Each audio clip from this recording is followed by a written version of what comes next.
So hi guys, this is Sanjay. In last video what happened was we had many technical issues and because of that reason the board was not visible very properly.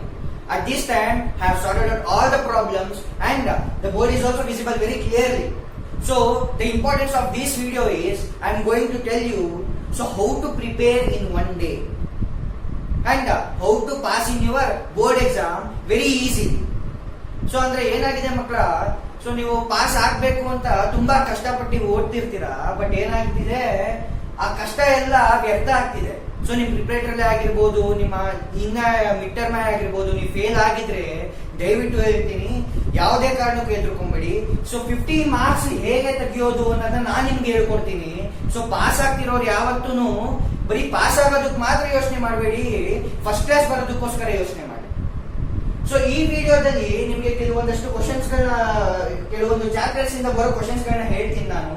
So ಆ ರೀತಿಯಾಗಿ ನೀವು ಓದ್ಕೊಂಡ್ಬಿಟ್ರೆ ಏನಾಗುತ್ತೆ, ತುಂಬಾ simple ಆಗಿ ನೀವೇನ್ ಮಾಡ್ತೀರಾ, board exam ನಲ್ಲಿ first class ತೆಗಿತೀರಾ. ಸೊ ದಟ್ ಈಸ್ ಏನ್ ಮ್ಯಾಥಮೆಟಿಕ್ಸ್. ಸೊ ಫಸ್ಟ್ ಒನ್ ನಾವು ಹೋಗೋಣ. Prove that the number is irrational. So that is for 2 marks ಅಂತ ಅಂದ್ರೆ, so √3 is an irrational number ಅಂತ ಕೊಡ್ಬೋದು, ಅಥವಾ 5 - √3 is an irrational number ಅಂತ ಕೊಡ್ಬೋದು. ಸೊ ಪ್ರೂವ್ ದಟ್ ಅಂತ. ಸೊ ಆ ಟೈಮ್ ಅಲ್ಲಿ ಏನ್ ಮಾಡ್ತೀರಾ, ಸೊ ಪ್ರೂವ್ ಮಾಡ್ಬೇಕಾಗತ್ತೆ. That is for 2 marks. And ಇನ್ನೊಂದು ಕ್ವಶನ್ ಬರುತ್ತೆ, that is elimination or substitution method. So ಇಲ್ಲಿ ಈ ಎಲಿಮಿನೇಷನ್ ಆರ್ ಸಬ್ಸ್ಟಿಟ್ಯೂಷನ್ ಮೆಥಡ್ ಅಲ್ಲಿ ಯಾವ್ದಾದ್ರು ಒಂದು ಮೆಥಡ್ ಕರೆಕ್ಟ್ ಆಗಿ ಕಲ್ತ್ಕೊಂಡ್ಬಿಟ್ರೆ ಸೊ 2 ಮಾರ್ಕ್ಸ್ ನಿಮ್ ಕೈಯಲ್ಲಿ ಇರುತ್ತೆ. ಅದಾದ್ಮೇಲೆ find the roots or find the factors or find the zeros ಅಂತ ಒಂದಿದೆ. ಸೊ ಇಲ್ಲಿ ನೀವು ಅನ್ಕೋತೀರಾ, ಸೊ ಫೈಂಡ್ ದ ಜೀರೋಸ್ ಅಂತ ಕೊಡ್ತಾರೆ, ಒಂದೊಂದು ಸತಿ ಫೈಂಡ್ ದ ರೂಟ್ಸ್ ಅಂತ ಕೊಡ್ತಾರೆ, ಅಥವಾ ಫೈಂಡ್ ದ ಫ್ಯಾಕ್ಟರ್ಸ್ ಅಂತ ಕೊಡ್ತಾರೆ. ಸೊ ಆ ಟೈಮ್ ಅಲ್ಲಿ ಯಾವುದೇ ಕಾರಣಕ್ಕೂ ಕನ್ಫ್ಯೂಸ್ ಮಾಡ್ಕೊಂಬೇಡಿ. ಸೊ ಆ ಮೂರೂ ಏನು ಒಂದೇ. ಸೊ ಆ ಟೈಮ್ ಅಲ್ಲಿ ಏನ್ ಮಾಡ್ತೀರಾ, so for example x² - 2x + 3 ಅಂತ ಕೊಟ್ಟಿರ್ತಾರೆ. So find the zeros, find the factors or find the roots ಅಂತ ಕೊಡ್ತಾರೆ. ಸೊ ಆ ಟೈಮಲ್ಲಿ ನೀವೇನ್ ಮಾಡಬೇಕು, x ವ್ಯಾಲ್ಯೂನ ಕಂಡುಹಿಡಿಬೇಕು. ಈ 3 ಓದ್ಕೊಂಡ್ಬಿಟ್ರೆ ನಿಮ್ಗೆ 6 ಮಾರ್ಕ್ಸ್ ಸಿಕ್ತು. ಅದಲ್ಲದೆ ಫಾರ್ಮುಲಾ ಮೆಥಡ್ ಅಂತ ಬರುತ್ತೆ. ಸೊ ಫಾರ್ಮುಲಾ ಮೆಥಡ್ ಏನು, Sridharacharya formula, x = -b ± √b² - 4ac / 2a. ಅದು ಯೂಸ್ ಮಾಡ್ಕೊಂಡಾದ್ರೂ ಮಾಡಬಹುದು. ಆ ಫಾರ್ಮುಲಾ ಯೂಸ್ ಮಾಡ್ಕೊಂಡು ಮಾಡಿದ್ರೆ ನಿಮ್ಗೆ 2 ಮಾರ್ಕ್ಸ್ ಅಲ್ಲೇ ಸಿಕ್ಬಿಡುತ್ತೆ. ಸೊ 8 ಮಾರ್ಕ್ ಇಲ್ಲೇ ಆಗುತ್ತೆ. ಅದಾದ್ಮೇಲೆ area related to circles. So ಅದರಲ್ಲಿ 2 ಥಿಯರಮ್ಸ್ ಇದೆ. ಈ 2 ಥಿಯರಮ್ಸ್ ನೀವು ಕರೆಕ್ಟ್ ಆಗಿ ಓದಿದ್ದೇ ಆದ್ರೆ ಸೊ 3 ಮಾರ್ಕ್ಸ್ ನಿಮ್ ಕೈಲಿ. ಸೊ ನೆಕ್ಸ್ಟ್ ಅದಾದ್ಮೇಲೆ ಲಾಂಗ್ ಡಿವಿಷನ್ ಮೆಥಡ್ ಅಂತ ಕಲ್ತಿರ್ತೀರಾ. ಸೊ ಈ ಲಾಂಗ್ ಡಿವಿಷನ್ ಮೆಥಡ್ ಅಲ್ಲಿ ಸೊ ನಾರ್ಮಲ್ ಡಿವಿಷನ್ ಅಲ್ಲಿ ಏನ್ ಮಾಡ್ತೀರಾ, 4/2 ಬಂತು ಅಂತ ಅಂದ್ರೆ 2 ಇಂದ 4 ನ ಕ್ಯಾನ್ಸಲ್ ಮಾಡ್ತೀರಾ, ಆನ್ಸರ್ ಈಸ್ 2. ಸೊ ಅದೇ ತರ ಏನ್ ಮಾಡ್ತೀರಾ, ಇಲ್ಲಿ ಕ್ವಾಡ್ರಾಟಿಕ್ ಈಕ್ವೇಶನ್ ಕೊಡ್ತಾರೆ, ಆ ಈಕ್ವೇಶನ್ ನ ನೀವೇನ್ ಮಾಡ್ತೀರಾ, ಡಿವಿಷನ್ ಮೆಥಡ್ ಮೂಲಕ ಸಾಲ್ವ್ ಮಾಡ್ತೀರಾ. ಅದು ತುಂಬಾ simple. That is for 3 marks. ಅದಾದ್ಮೇಲೆ ಮಕ್ಕಳ ಗ್ರಾಫ್ ಹಾಕೋದು. ಸೊ ನೀವು ಸ್ಟಾರ್ಟಿಂಗ್ ಇಂದಾನು ಗ್ರಾಫ್ ಹಾಕೋದು ಕಲ್ತಿರ್ತೀರಾ. ಸೊ ಅಕಸ್ಮಾತ್ ಗ್ರಾಫ್ ಹಾಕೋದು ಬರೋದಿಲ್ಲ ಅಂತ ಅಂದ್ರೆ ನಾನು ನೆಕ್ಸ್ಟ್ ವಿಡಿಯೋದಲ್ಲಿ ಏನ್ ಮಾಡ್ತೀನಿ, ಸೊ ನಿಮ್ಗೆ ಇದು ಎಲ್ಲಾದ್ರೂ ಒಂದು ಸತಿ ಎಕ್ಸ್ಪ್ಲೈನ್ ಮಾಡ್ತೀನಿ. ಸೊ ಒಂದೊಂದು ಪ್ರಾಬ್ಲಮ್ ತಗೊಂಡು ನಿಮ್ಗೆ ಎಕ್ಸ್ಪ್ಲೈನ್ ಮಾಡ್ತೀನಿ. ಸೊ ಅವಾಗ ನಿಮ್ಗೆ ಒಂದು ಕ್ಲಾರಿಟಿ ಬರುತ್ತೆ. ಸೊ ಈ ತರ ಕ್ವಶನ್ಸ್ ಬರುತ್ತೆ, ಎಷ್ಟು ಈಸಿಯಾಗಿ ಪಾಸ್ ಆಗ್ಬೋದು ಅಂತ ನಿಮ್ಗೆ ಅನ್ಸುತ್ತೆ. So graph is for 4 marks. Constructions ಏನು, ನೀವು ಸ್ಟಾರ್ಟಿಂಗ್ ಇಂದ ಇಷ್ಟಪಟ್ಟು ಕಲಿಯೋದು ಕನ್ಸ್ಟ್ರಕ್ಷನ್ಸ್ ಒಂದೇ. ಸೊ ಈ ಕನ್ಸ್ಟ್ರಕ್ಷನ್ ಎಷ್ಟು ಸಿಂಪಲ್ ಆಗಿರುತ್ತೆ ನಿಮ್ಗೆ. ಸೊ ಇದೊಂದನ್ನ ನೀವು ಕಲ್ತ್ಕೊಂಡ್ಬಿಟ್ರೆ ಅದು 5 ಮಾರ್ಕ್ಸ್ ಬಂದ್ಬಿಡ್ತು. ಸೊ ಇಷ್ಟು ಎಷ್ಟಾಗೋಗ್ತು, 2 + 2 + 2 6 + 2 is 8. 8 + 4 ಎಷ್ಟಾಗ್ತು, 12 ಆಗುತ್ತೆ.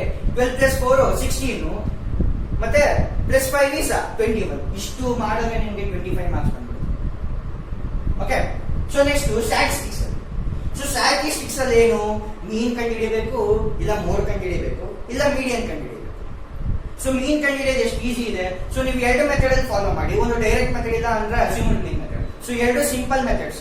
ಸೊ ಅಸ್ಯೂಮ್ಡ್ ಮೀನ್ ಮೆಥಡ್ ಅಲ್ಲಿ ನೀವು ಮಾಡಿದ್ರೆ ಏನಾಗುತ್ತೆ, ನಿಮಗೆ ಕ್ಯಾಲ್ಕುಲೇಷನ್ಸ್ ಕಮ್ಮಿ ಆಗುತ್ತೆ. ಸೊ ಡೈರೆಕ್ಟ್ ಮೆಥಡ್ ಅಲ್ಲಿ ಮಾಡಿದ್ರೆ ನಿಮಗೆ ಡೆಸಿಮಲ್ ಪಾಯಿಂಟ್ಸ್ ಬರೋ ಚಾನ್ಸಸ್ ಜಾಸ್ತಿ ಇರುತ್ತೆ. ಓಕೆ. ಸೊ ಅದಾದ್ಮೇಲೆ ಥಿಯರಮ್ಸ್. ಸೊ 3 ಥಿಯರಮ್ಸ್ ಮಕ್ಕಳ, 3 ಥಿಯರಮ್ಸ್ ನೀವು ಓದ್ಬಿಟ್ರೆ ಸಾಕು, 5 ಮಾರ್ಕ್ಸ್ ನೀವು ಇಲ್ಲೇ ಪಡ್ಕೊಂಡ್ಬಿಡ್ತೀರಾ. ಸೊ ಅದು ಎಷ್ಟು ಸಿಂಪಲ್ ಆಗಿದೆ. ಅದಾದ್ಮೇಲೆ ಬೈ ಲಕ್ ಅಂತ ಬರ್ದಿದ್ದೀನಿ ಇಲ್ಲಿ. ಬೈ ಲಕ್ ಅಂತ ಅಂದ್ರೆ ಏನು, ಸಾರ್ ಯಾರು ಕಷ್ಟ ಪಡ್ತಾರೆ ಸರ್ MCQs ಅಂತ ಅನ್ನೋರ್ಗೆ ನಾನು ಬೈ ಲಕ್ ಅಂತ ಬರ್ದಿದ್ದೀನಿ.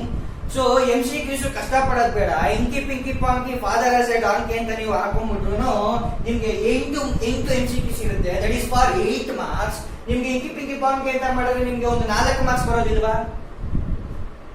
ಅದ್ರ ಜೊತೆಗೆ ನೀವು ಎಲ್ಲಾ ಫಾರ್ಮುಲಾಸ್ ಕಲ್ತಿದ್ದೀರಾ ಅಂತ ಅಂದ್ರೆ ಇದು ಎಷ್ಟು ಸಿಂಪಲ್ ಆಗುತ್ತೆ ಗೊತ್ತಾ? 8 ಮಾರ್ಕ್ಸ್ ಅಲ್ಲಿ 4 ಮಾರ್ಕ್ಸ್ ತೆಗೆಯೋದು ತುಂಬಾನೇ ಈಸಿ. ಸೊ ಎಷ್ಟೋ ಜನ ಮಕ್ಕಳು ಕಷ್ಟ ಆಗುತ್ತೆ ಅಂದ್ಬಿಟ್ಟು ಟಿಕ್ಕಿ ಪಿಕ್ಕಿ ಪಕ್ಕಿನ ಮಾಡಾಕ್ತೀರಾ. ಅದ್ರಲ್ಲಿ ಒಂದು 4 ಸರಿ ಹೋಯ್ತು ಅನ್ಕೊಳ್ಳಿ, ಕರೆಕ್ಟ್ ಆಗಿ ಹಾಕ್ಬಿಡ್ಬೋದು. ಸೊ ಆ ಟೈಮಲ್ಲಿ will be getting 4 marks. So next ಅದಾದ್ಮೇಲೆ ಪ್ರಾಬಬಿಲಿಟಿ. ಸೊ ಈಗ ಪ್ರಾಬಬಿಲಿಟಿ ಪ್ರಾಬ್ಲಮ್ ಹೇಗೆ ಸರ್ ಕಷ್ಟನಾ ಅಂತಂದ್ರೆ ಖಂಡಿತ ಇಲ್ಲ. ಪ್ರಾಬಬಿಲಿಟಿ ತುಂಬಾ ಸಿಂಪಲ್. ಸೊ ನಾನು ಇಲ್ಲಿ ಹೇಳಿದೀನಿ ಬೈ ಲಕ್ ಅಂತ ಅನ್ಬಿಟ್ಟು. ಸೊ 8ರಲ್ಲಿ 4 ಕರೆಕ್ಟ್ ಆದ್ರೆ ದಟ್ ಮೀನ್ಸ್ 8ಅಲ್ಲಿ 4 ಕರೆಕ್ಟ್ ಆಗಿದೆ ಅಂತಂದ್ರೆ ವಾಟ್ ಈಸ್ ದ ಪ್ರಾಬಬಿಲಿಟಿ ಅಂತ ನಾನು ಒಂದು ಕ್ವಶನ್ ಕೊಡ್ಬೋದು. ಸೊ ಏನು? ಸೊ 8ರಲ್ಲಿ 4 ಕರೆಕ್ಟ್ ಆಗ್ತಿದೆ ಅಂತ ಅಂದ್ರೆ 4/8. ಸೊ ಪ್ರಾಬಬಿಲಿಟಿ ಎಷ್ಟಪ್ಪ ಈಗ? 1/2. ಸೊ ಇದೇ ತರ ಪ್ರಾಬ್ಲಮ್ಸ್ ನಿಮಗೆ ಪ್ರಾಬಬಿಲಿಟಿ ಬರುತ್ತೆ. ತುಂಬಾ ಸಿಂಪಲ್ ಆಗಿರುತ್ತೆ. 1 ಮಾರ್ಕ್ MCQs ಕೇಳಬಹುದು ಪ್ರಾಬಬಿಲಿಟಿ ಮೇಲೆ. ಸೊ ಅದನ್ನ ನೆನಪಿಟ್ ಮಾಡಿ. ಅದಾದ್ಮೇಲೆ area, surface area and volumes ಅಂತ ಬರೀನಿ. ಸೊ ಇದ್ರಲ್ಲಿ ಏನಾಗುತ್ತೆ ಅಂದ್ರೆ ನಿಮಗೆ ಕರೆಕ್ಟ್ ಆಗಿ ಫಾರ್ಮುಲಾಸ್ ಗೊತ್ತಿದ್ರೆ, ಹೇಳ್ತೀನಿ ಇನ್ನೊಂದ್ಸತಿ, ಕರೆಕ್ಟ್ ಆಗಿ ಫಾರ್ಮುಲಾಸ್ ನಿಮಗೆ ಗೊತ್ತಿದ್ರೆ ಇದು ಮಾಡೋದು ತುಂಬಾ ಸುಲಭ. ಫಾರ್ಮುಲಾ ಇರುತ್ತೆ, ಸಬ್ಸ್ಟಿಟ್ಯೂಟ್ ಮಾಡ್ತೀರಾ, ಮುಗ್ದೋಗ್ತು, 2 ಮಾರ್ಕ್ಸ್ ಪಡ್ಕೊಂಡ್ಬಿಟ್ರೆ. ಇಲ್ಲಿ ಏನು ಒಂದು ಫಾರ್ಮುಲಾ 1 ಮಾರ್ಕ್ ಅಂತ ಬರ್ತೀನಿ. ಏನು ಸಾರ್ ಇದು ಫಾರ್ಮುಲಾ 1 ಮಾರ್ಕ್ ಅಂತ ಅಂದ್ರೆ ಫಾರ್ಮುಲಾ 1 ಕಾರ್ ಅನ್ಕೊಂಬಿಡಿ, ಫಾರ್ಮುಲಾಸ್ 1 ಮಾರ್ಕ್ ಅಂತ ಅಷ್ಟೇ. ಸೊ ಈ ಒಂದೇ ಒಂದು ಮಾರ್ಕ್ಗೆ ನೀವು ಓದೋದು ಎಷ್ಟು ಉಪಯೋಗ ಆಗುತ್ತೆ ಅಂತ ನಿಮ್ಗೆ ಗೊತ್ತಿದೆಯಾ? ಸೊ 1 ಮಾರ್ಕ್ಗೆ ಅಂತ ನೀವು ಪ್ರಿಪೇರ್ ಆಗೋ ಎಲ್ಲಾ ಫಾರ್ಮುಲಾಸ್ನು ಇಲ್ಲಿರೋ ಕಾನ್ಸೆಪ್ಟ್ಸ್ ಎಲ್ಲದಕ್ಕೂ ಅಪ್ಲೈ ಮಾಡಬಹುದು. ಸೊ ಅದೊಂದು ನೀವು ಇಂಪಾರ್ಟೆನ್ಸ್ ಕೊಟ್ಟು ಕಲ್ತ್ರಿ ಅನ್ಕೊಡಿ. ಎಲ್ಲಾ ಫಾರ್ಮುಲಾಸ್ ನಿಮ್ಗೆ ಬಾಯಲ್ಲಿದೆ ಅಂತ ಅನ್ಕೊಡಿ. ಸೊ ಈ ಎಲ್ಲಾ ಪ್ರಾಬ್ಲಮ್ಸ್ ಮಾಡಬಹುದು. So that very simple. So formulas ಯಾವ್ದಾದ್ರು ಒಂದು ಫಾರ್ಮುಲಾ ನಿಮ್ಗೆ 1 ಮಾರ್ಕ್ಗೆ ಕೇಳಬಹುದು. ಅದು ಬಿಟ್ರೆ ಕೋಆರ್ಡಿನೇಟ್ ಜಾಮೆಟ್ರಿ. ಸೊ ಈ ಕೋಆರ್ಡಿನೇಟ್ ಜಾಮೆಟ್ರಿಲೂ ಅಷ್ಟೇ ತುಂಬಾ ಸಿಂಪಲ್. ಫಾರ್ ಎಕ್ಸಾಂಪಲ್ 1,1 ಅಂಡ್ 2,2 ಅಂತ ಕೊಟ್ಟಿರ್ತಾರೆ. ಸೊ ಇದು ಒಂದು ಕ್ವಶನ್ ಅನ್ಕೊಳ್ಳಿ, ಫೈಂಡ್ ದ ಡಿಸ್ಟೆನ್ಸ್ ಅಂತ ಕೊಡ್ತಾರೆ, ಡಿ ಕಂಡುಹಿಡಿದು. ಸೊ ಡಿಸ್ಟೆನ್ಸ್ ಫಾರ್ಮುಲಾ ಗೊತ್ತಿದ್ರೆ ನಿಮ್ಗೆ ಎಷ್ಟು ಸಿಂಪಲ್ ಆಗ್ಬಿಡುತ್ತೆ. ಸೊ ಡಿಸ್ಟೆನ್ಸ್ ಫಾರ್ಮುಲಾ ಏನು? D is equal to root over x2 - x1 whole square plus y2 - y1 whole square. So y1 ಯಾವುದು, x2 ಯಾವುದು, ಸೊ y2 ಯಾವುದು, ಆಮೇಲೆ x1 ಯಾವುದು ಅಂತ ಈ ತರ ತಿಳ್ಕೊಂಡ್ರೆ ನಿಮ್ಗೆ ಏನಾಗುತ್ತೆ, ತುಂಬಾ ಸಿಂಪಲ್ ಆಗ್ಬಿಡುತ್ತೆ. ಅದಾದ ಮೇಲೆ 3 ಮಾರ್ಕ್. ಸೊ 3 ಮಾರ್ಕ್ಗೆ ನಿಮ್ಗೆ ಏರಿಯಾ ಆಫ್ ಟ್ರಯಾಂಗಲ್ ಫಾರ್ಮುಲಾ ಕಲಿಬೇಕು. So area of triangle formula ಕಲಿತ್ರೆ ಅದು ತುಂಬಾ ಸುಲಭ. ಸೊ ಈಗ ಏನಾಗ್ತು, ಇದು 2 ಮಾರ್ಕ್ಸ್ 2 ಎಲ್ಲಾನು ನೀವು ಕಲ್ತ್ಕೊಂಡ್ ಬಂದ್ರೆ, ಸೊ ನೀವು ಆಗ್ಲೇ ಕಲ್ತಿದ್ದೀರಾ, ನೀವೆಲ್ಲ ಬುದ್ಧಿವಂತರು. ಸೊ ನೀವೆಲ್ಲ ಕಲ್ತಿರೋದ್ರ ಮೇಲೆ ಏನ್ ಮಾಡ್ಬೇಕು, ಒಂದಷ್ಟೇ ಪ್ರಾಕ್ಟೀಸ್ ಮಾಡಬೇಕು. ಸೊ ಈ ಪ್ಯಾಟರ್ನ್ ಅಲ್ಲಿ ನೀವು ಓದ್ಕೊಂಡು ಹೋದ್ರೆ ನಿಮ್ಗೆ 50 ಮಾರ್ಕ್ಸ್ ಸಿಗೋದು ತುಂಬಾನೇ ಈಸಿ. ಯಾವುದೇ ರೀತಿ ಕಷ್ಟ ಪಡೋದ್ ಬೇಕಾಗಿಲ್ಲ. ಒಂದೇ ಒಂದು ದಿನ ಕುತ್ಕೊಂಡು ಪ್ರಾಕ್ಟೀಸ್ ಮಾಡ್ಬಿಟ್ರೆ ಎಲ್ಲಾನು ನಿಮ್ಗೆ ಏನಾಗುತ್ತೆ, ಈ 50 ಮಾರ್ಕ್ಸ್ ಬಂದ್ಬಿಡುತ್ತೆ. ಸೊ ಈಗ ನೀವ್ ಹೇಳಿ ನನಗೆ, ಸೊ ಇದೆಲ್ಲ ಕಲಿಯೋದಕ್ಕೆ ಕಷ್ಟ ಬೀಳಬೇಕಾ? ಖಂಡಿತ ಇಲ್ಲ, ಖಂಡಿತ ಇಲ್ಲ. ಯಾವತ್ತು ಯೋಚನೆ ಮಾಡಕ್ ಹೋಗ್ಬೇಡಿ, ಕಷ್ಟನೇ ಬೀಳೋದೇ ಬೇಕಾಗಿಲ್ಲ. ಸೊ ಒಂದು ದಿನ ಕುತ್ಕೊಂಡು ಒಂದು ಈ ಥಿಯರಮ್ಸ್ 3 ಥಿಯರಮ್ಸ್ 3 ಸತಿ ಪ್ರಾಕ್ಟೀಸ್ ಮಾಡ್ಬಿಟ್ಟು ಬಂದ್ಬಿಡುತ್ತೆ. ಸೊ ಇಲ್ಲ ಸಾರ್ ನಮಗೆ ಕಷ್ಟ ಆಗುತ್ತೆ, ನಮ್ಗೆ ಬುದ್ಧಿ ಸ್ವಲ್ಪ ಕಮ್ಮಿ ಅಂತ ಅಂದ್ರೆ ಒಂದ್ 10 ಸತಿ ಪ್ರಾಕ್ಟೀಸ್ ಮಾಡೋರು ಬಂದ್ಬಿಡುತ್ತೆ.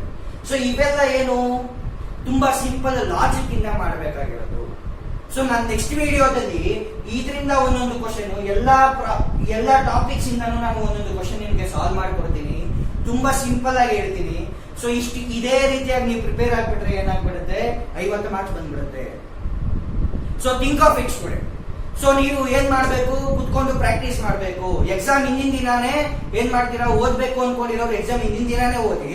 ಇವಾಗಿಂದ ನಿಮ್ಗೆ ತುಂಬಾನೇ ಟೈಮ್ ಇದೆ ಎಕ್ಸಾಮ್ಗೆ ಸ್ವಲ್ಪ. ಸೊ ಇವಾಗಿಂದನೂ ಒಂದೊಂದು ಕ್ವಶನ್ ಸಾಲ್ವ್ ಮಾಡ್ತೀನಿ ಸರ್, ಸಿಂಪಲ್ ಆಗುತ್ತೆ ಅಂತ ಅಂದ್ರೆ ಹಾಗಾದ್ರೂ ಮಾಡ್ಕೊಳ್ಳಿ. So it's left to you. So remember one thing student. So if your parents are telling you as an unworthy, so good. ಅವ್ರು ನಿಮ್ಗೆ ಹೇಳಿ, prove your. So if your relatives are telling you as an unworthy, good. So prove yourself.